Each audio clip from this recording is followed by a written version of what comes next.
동방의 성인 다속유영모의 생명의 말씀 다속어록 쉬운 세 번째 시간입니다. 오늘은 죽음편 16장에서 24장까지 강독하겠습니다. 16장 하느님 나라에는 죽음은 없다. 하느님께서 무시무종인데 죽음이 있을 리가 없다. 하느님이 안고 계시는 상대적 존재들이 변화할 뿐이다. 그런데 그 변화를 보고 죽음이 있는 줄 알고 무서워한다. 죽음을 무서워하는 육체적 생각을 내던져야 한다. 죽음을 두려워하는 죽음이 중이 되지 말아야 한다. 죽음이 무서워 몸에 매어 종노릇하는 모든 일을 놓아주려 하는 것이 하느님의 말씀이다. 왜 밥을 못 잊을까? 죽을까봐 그런 것이다. 1957년 주 한평생 죽음의 공포에 쌓여 살던 사람들을 해방시켜 주셨습니다. 히브리서 2장 15절 17장 죽지 않겠다고 야단쳐도 안 되고 죽으면 끝이라고 해도 안 된다. 몸이 죽는 것을 확실히 인정하고 죽음이 끝이 아니라는 것을 깨닫는 것이 신앙이다. 몸은 죽어도 얼이 하느님께로 간다고 믿는 것이다. 얼은 하느님의 생명인 것이다. 그것이 하느님의 사랑이다. 자기를 죽이지 못하고 남을 죽이려는 놈들이 제사장이라니 기가 막힌다. 그런 놈들은 하느님을 두려워하고 하느님을 섬기는 것이 아니라 하느님을 팔아먹는 악독한 놈들이다. 세상은 이런 놈들 때문에 더 못된 세상이 된다. 1957년 18장 종교의 핵심은 죽음이다. 죽는 연습이 철학이요 죽음을 이기자는 것이 종교이다. 죽는 연습은 영원한 생명을 기르기 위해서다. 18장 4절 단식하고 단색하는 것이 죽는 연습이다. 우리가 몸으로 사는 것은 사는 것이 아니요 죽는 것이 아니다. 산다는 것은 육체를 먹고 정신이 사는 것이다. 단식하는 것은 내 몸을 내가 먹는 것이다. 단식에는 금식과 일식이 있다. 유대 사람들은 금식을 하고 인도 사람들은 일식을 했다. 모두 죽는 연습이다. 몸으로 죽는 연습이 얼로 부활하는 연습이다. 1957년 19장 우주가 폭발하면 어떻게 될 것인가? 또 지구가 흩어지면 어떻게 될 것인가? 3차 대전으로 수소폭탄이 떨어져 터지면 어떻게 되나? 새삼스럽게 우리는 놀랄 필요가 없다. 우주 만물이 반딧불이라 즉조하여 죽으니 무슨 걱정이 우리에게 있겠는가? 모두 나중에는 없어지고 마는 것들인데 걱정할 게 없다. 1957년 20장 하나는 참요 절대다. 그러나 이 하나는 눈으로 안 보인다. 분명히 있다면서 없다는 것이 오유라고 한다. 오유는 돌아간다는 뜻이 된다.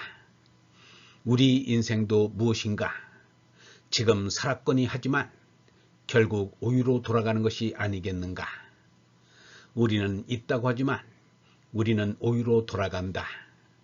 그래서 우리는 돌아가는 것을 놀랄 필요가 없다.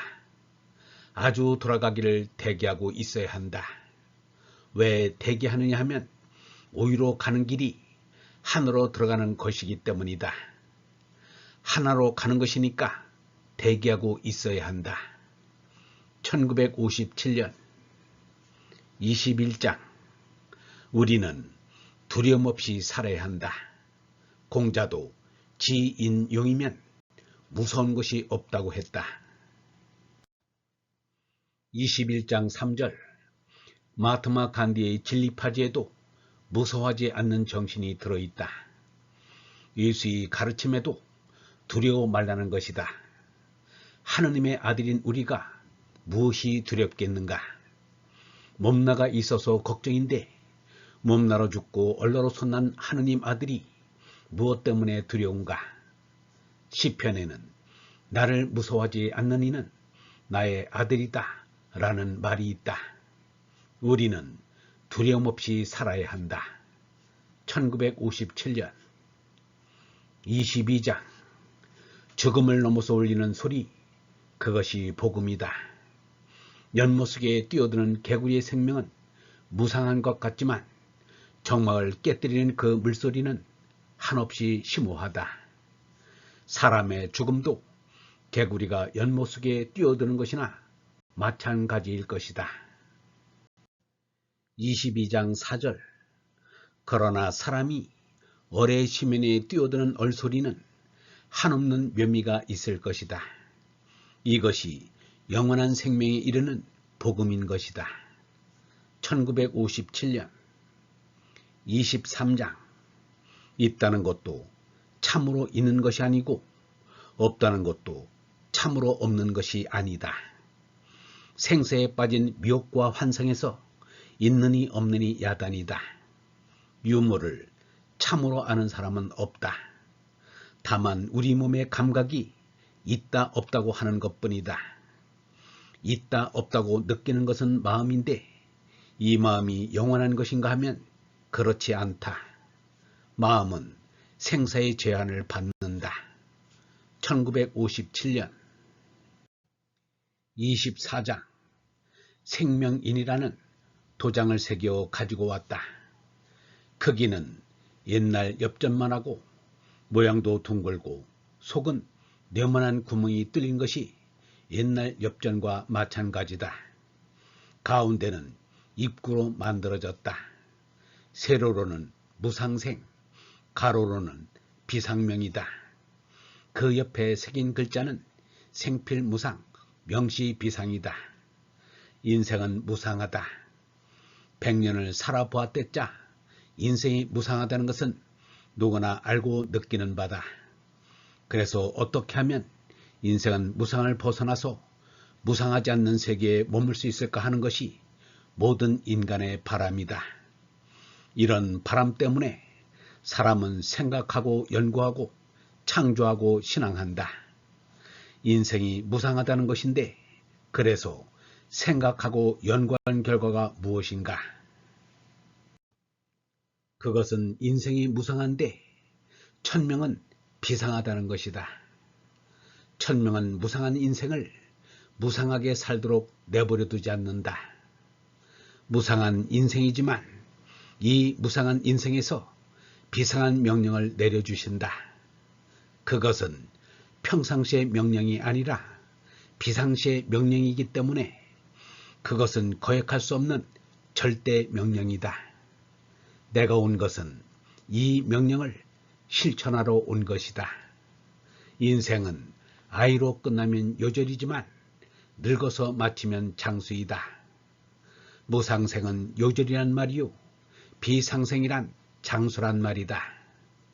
사람은 요절할 때 허무하고 장수할 때 자족한다. 인생이 무상하다는 것은 미숙한 탓이요 인생이 자족하다는 것은 성숙한 탓이다. 인생 문제는 성숙해질 때 해결된다. 성숙이란 내가 아니면서 내가 될 때 이루어진다.